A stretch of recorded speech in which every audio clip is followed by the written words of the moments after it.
ಹೈದರಾಬಾದ್ನಲ್ಲಿ ಭಾರೀ ಪ್ರಮಾಣದ ಕಲಬೆರಕೆ ಶುಂಠಿ ಬೆಳ್ಳುಳ್ಳಿ ಪೇಸ್ಟ್ ಜಪ್ತಿ, 4,000 ಕೆಜಿ ವಿಷಕಾರಿ ಪೇಸ್ಟ್ ವಶಕ್ಕೆ.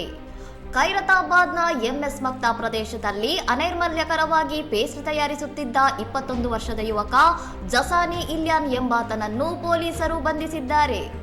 ಯಾವುದೇ ಮುಚ್ಚಳವಿಲ್ಲದ ಟಬ್ಗಳಲ್ಲಿ ನೊಣ ಮತ್ತು ಧೂಳಿನ ನಡುವೆ ತಯಾರಾಗುತ್ತಿದ್ದ ಈ ಪೇಸ್ಟ್ ಮನುಷ್ಯರ ಬಳಕೆಗೆ ಸಂಪೂರ್ಣ ಅಯೋಗ್ಯವಾಗಿತ್ತು ಎಂದು ತಿಳಿದು ಬಂದಿದೆ.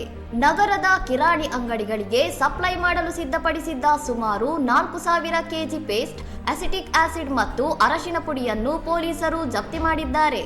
ದಾಳಿ ವೇಳೆ ಪೊಲೀಸರು 1,600 ಕೆಜಿ ಲೂಸ್ ಪೇಸ್ಟ್ ಹಾಗೂ ವಿವಿಧ ಅಳತೆಯ ಸಾವಿರಾರು ಕಂಟೈನರ್ಗಳನ್ನು ಮತ್ತು ಸಾಗಣೆಗೆ ಬಳಸುತ್ತಿದ್ದ ಆಟೋವನ್ನು ವಶಪಡಿಸಿಕೊಂಡಿದ್ದಾರೆ.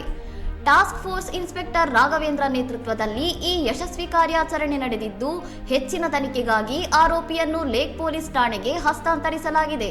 ಇನ್ನಷ್ಟು ಸುದ್ದಿಗಳಿಗಾಗಿ ನೋಡ್ತಾ ಇರಿ ಸೌರಂ ಟಿವಿ.